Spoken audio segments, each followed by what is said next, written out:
Lately, I felt like a bit of a cozy fraud. Like the girl I want to be is somewhere out there in the woods living her soft little woodland creature life, while I'm over here glued to the couch, doom scrolling and pretending it's rest. And honestly, it doesn't feel like the real me. I want to be the kind of woman who takes sunset strolls and bakes warm bread and watches period movies and does paint by numbers. I don't want to be the kind of woman who just passively absorbs whatever content the streaming service du jour puts in front of my face while I play a rip-off Tetris game on my iPhone. It's time to slow down. Autumn signals that it's time for the Northern Hemisphere to begin preparing for the inevitable hibernation that winter brings. Even if you're not a person who normally lives in alignment with the seasons, September, October, and November are the months where we can make our homes and our lives a little more warm and cozy. In that spirit, I've been trying to transition myself back into my own slower way of life. Part of that is recognizing and appreciating all the little things around me. I've been ignoring my life a bit, and I'm ready to stop doing that. Gretchen Rubin, in her book The Happiness Project, says that in her own pursuit of happiness, she tried to appreciate the seasons more, to notice in the midst of concrete and cabs the color of the sky, the quality of the light, the flowers in window boxes. And then she quotes Samuel Johnson, who speaks of the autumn, saying, "There is indeed something inexplicably pleasing in the annual renovation of the world and the new display of the treasures of nature." This video is a reminder to myself that I need to get up and make the most of every day. I need to find joy in taking care of my space and of myself. I need to remember that happiness is not something that's made. It's something that I can find in a cozy hobby, a curated wardrobe, a good cup of coffee, and a bit of introspection. Good old Samuel Johnson agrees. He asserts that it is by studying the little things that we attain the great art of having as little misery and as much happiness as possible. The fall and the spring are really both about transformation. The fall is about winding down and getting ready for wintering. The spring is about rejuvenation and renewal. Spring is my favorite season. But obviously, the fall gives the most cozy vibes. So I'm here for it. I'm here for the browns and the oranges and the soft textures and the sweaters. I love all of it. But we can transform in a lot of different ways. So, for me personally, one transformation that I've been working on is weight loss. And really, that's been more due to controlling diabetes and living a healthier life than it has been about looking better, because I'm a firm believer that everybody's different and you can be beautiful in any size. Due to I've lost mm, about 80 pounds altogether, 83 pounds, something like that. But 52 of those pounds have just been in the last like 5 to 6 months. And so, due to that transformation, I need to do a little bit of a wardrobe transformation. I have been slowly accumulating some new pieces that fit. I'm mostly trying to thrift those. I'm not going to lie, I did get a couple of fast fashion things. But I really would like to keep some things from going to the landfill, and also it's much nicer on the pocketbook if you can grab those things secondhand. Like this sweater, I thrifted this last fall from Goodwill, and I'm still wearing it this year. It is very oversized at this point, which I'll show you guys when I go to do my fashion montage in a few minutes. But in the fall, I think we transform in a lot of different ways. And I want to talk a little bit about what transforming your life might look like. We're all in different seasons. As a 44-year-old, I've been through a lot of different phases of my life and a lot of different versions of myself, some better than others, admittedly. So I think I might talk about that a little bit. While we're changing out clothes for the seasons, we can also talk a little bit about the different seasons of life. I got home a little bit early from work today, and so I decided to start a task that I've been putting off for a little while. Again, I live in Texas, and so it's not like the weather has really been giving fall. The last couple of days, though, it's been about 40 degrees in the morning, so I think we might actually be there. I don't want to get too excited, but I think that even if I don't put away all my warmer weather clothes, I'm definitely going to put away the ones that are like pink flowers all over them or really say spring summer, because my closet is a little bit of a situation right now, and I know that a lot of the clothes that are in there need to go on to a new home, and also running out of hangers, so that's definitely a problem. I don't want to buy new hangers, and my closet is stuffed pretty full. So I think moving all of my spring clothes into storage and making sure that all the clothes that I own still fit and are flattering, I think that's going to be the way to go today. So this was the outfit I wore to work today. I felt it was very cottage core inspired. I've even got on like little gingham socks and ballet flats. This is actually a dress, but it just has spaghetti straps. But like I said, this sweater is a little bit too oversized these days. So I like the sleeves. I think they're nice. I like the color. I like the collar. But I actually have this. I don't know if you can see. I have this like, I have a hair tie wrapped around this, and then I have it like tucked up under the rest of the shirt. So if I take off the hair tie,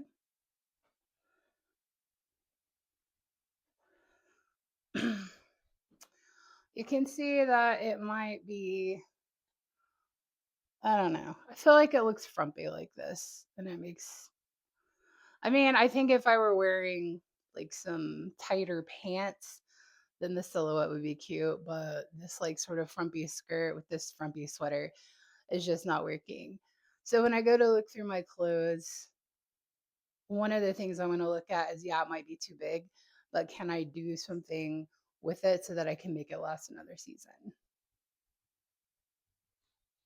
So let's go ahead and go into the belly of the beast. Now, normally I do laundry on the weekends. Clearly that didn't happen this past weekend, so I'm probably actually gonna get started on this tonight, even though it's a weekday. And then this is most of my clothes. I do have another closet that has some like fancier clothes, like cocktail dresses and stuff, but I'm not gonna worry about those right now. Those are shorts, skirts, jeans, t-shirts, blouses, and sweaters and sweatshirts, and then blazers.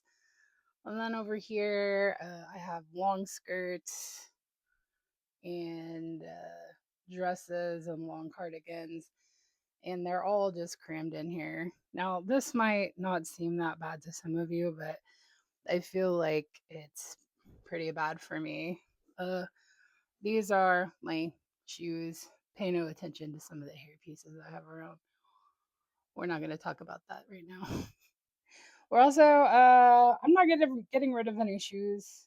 I wear these on a pretty decent rotation. However, there's too much in here. I'm getting paralyzed by all the decisions that have to be made every morning. So we're going to declutter this, get rid of some of it, put some of it away in storage, and have a simpler life. And all these that are hanging up, again, don't include all of that. So, yeah. So I think I am going to film this next part in vertical mode. I know it's not the best for YouTube, but I think it's the easiest way for me to do like full body shots, which I think we need for the clothes.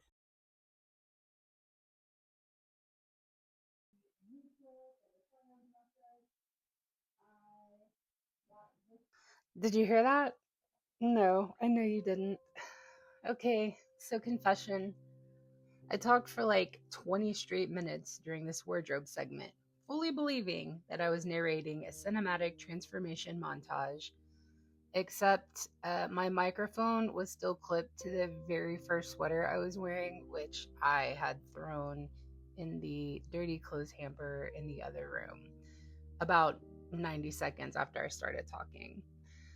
So while I'm out here sorting outfits, trying to live my best cozy fall life, my mic is just vibing in the closet, recording the faint rustle of knitwear, probably in freaking Narnia, honestly.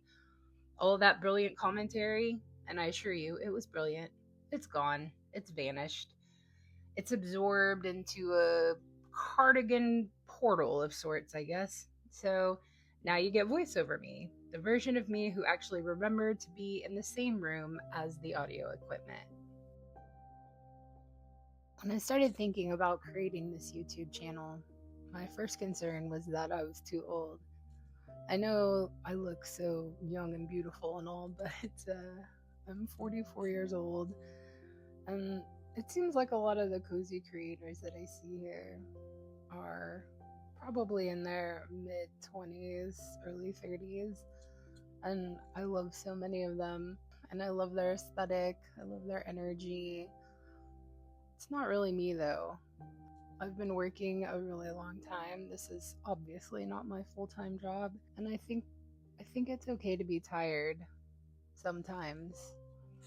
I really am genuinely happy for them if they have it all as figured out as they seem to. I do wish that in my 20s I realized that the slower life was perhaps the superior life. I spent most of my 20s working a full-time job and 2 part-time jobs and going to college, and at some point, was so run down I started coughing up blood. And I'm not sure that doing any of that actually helped me get ahead in life. It made me pretty miserable. The only reason that I think I didn't die was because I was in my 20s and we're, more energetic. We can survive on slightly less sleep, but I'm not sure if working yourself to death at any point in life is a good way to go. I wasn't happy. I always thought the next thing will make me happy. If I could get motivated to lose weight, I would be happy. But fun fact, when you're working a full-time job and 2 part-time jobs and going to college at the same time, you don't have the mental capacity to work out. You don't have the time to work out. You don't have the time to cook healthy food, and you don't have the money to buy healthy food. Poverty is ruthless. When the only thing you can really afford to buy is peanut butter and jelly sandwiches, ramen noodles, macaroni and cheese in a box, and maybe some great value brand microwave popcorn. Those are not the kind of things that fuel you for success, and they're not the kind of things that are going to help you lose weight. But what else are you going to do in that situation? It really is quite the vicious cycle. But but that's one of the things I thought. If I can lose weight, I'll be happy. If I had a boyfriend, I would be happy. And I had actually quite a few boyfriends, and they were all terrible, and thank God I didn't marry any of them. No offense if you happen to be watching this. If I made more money, I'd be happier. In some ways I feel like if I made more money now, I'd be happier, but I'm fine. It's enough. I can feed myself. I can pay for this house by myself, and I have a little left over every month to, go to the thrift store and treat myself, and to go out to eat 3 or 4 times a month. And that's great. I find happiness in those moments. I think it's more special even when you go out to eat, when you don't go every single day. Honestly, you can make Taco Bell kind of a treat if you go once a month. That Mexican pizza, it really hits, right? But I guess it's this idea, less is more. Because when you survive on less, when you do get something, it feels like so much more. It's like your dopamine receptors are so numb when you're constantly shopping, you're constantly scrolling, you're constantly eating garbage food, that you don't really feel any of those things anymore. Or if you do feel them, it's only for a few seconds. That first bite of ice cream tastes amazing, but by the fourth one, are you really even tasting it anymore? I don't know. But I'm not here to food shame anybody. I still love to eat. I can't even remember what I started this tangent about. Perhaps this is the reason that we need bullet points. Oh, yeah, that's right. I was talking about the 22-year-old influencers and how I really hope that they all have it as figured out as they appear to. But I wasn't that girl. I'm still not that girl. I don't have it all figured out now. But what I do know is when I take my time, when I romanticize the little things, and I take stock of my life and what I have instead of what I don't have, then I'm a genuinely more joyful person. My family often, well, some members of my family, especially the ones who've taken care of other people for extended periods of time, like children and spouses and whatnot, they come to my house and I make a tea tray and I put out some cookies on it and I give them a nice little tea selection. I put it in porcelain antique cups that I've thrifted over the years and put out a tea towel and try to make it kind of fancy. And, they inevitably will say something like, "Oh, you didn't have to do all this for me." Yes. Well, I mean, no. Like, I know I didn't have to do it for you, but I want to do it for you. I want you to feel comfortable in my house. I want you to feel welcome. I want you to feel like I care enough to do this for you. But the funny thing is, I do the same thing for myself. If it's just me, I'll put the snack on the plate. I'll put my tea in the fancy cup. I'll make the little tray. I'll set some ambient music. I do it for me. So doing it for someone else, that's just a pleasure, right? Doing it for myself is a pleasure, though. I deserve it, and you deserve it. You need to go and thrift a pretty teacup to put your tea in. Change them out with the seasons if you want. I mean, at my Goodwill, the coffee cups, teacups, they're 99 cents. So get 3 fall mugs, 3 Christmas mugs, 3 spring mugs, maybe a zany summer mug. Or don't get summer mugs. Maybe, if you don't drink hot beverages in the summer, what's the point? But I mean, that's a small investment, less than $10, and you could add whimsy to your life.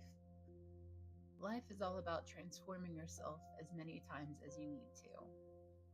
The quote I'm going to read is supposedly from F. Scott Fitzgerald, but its origins are kind of murky. Nevertheless, I think it's a good one for this time in my life. He says, "For what it's worth, it's never too late, or in my case, too early, to be whoever you want to be. There's no time limit. Start whenever you want. You can change or stay the same. There are no rules to this thing. We can make the best or the worst of it. I hope you make the best of it. I hope you see things that startle you. I hope you feel things you've never felt before.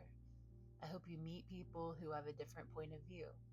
I hope you live a life you're proud of. And if you're not, I hope you have the courage to start over again." So, small steps, small resets, small moments of intention, they really do add up. I'm not trying to reinvent my whole life overnight. I'm just choosing to show up with a little more softness and care. So that's my big transformation, or, as big as you can get on a random Thursday night. But honestly, even these small shifts make life feel lighter. Thanks for hanging out with me while I cleaned, rambled, and tried to get my life together. I'll see you in the next chapter.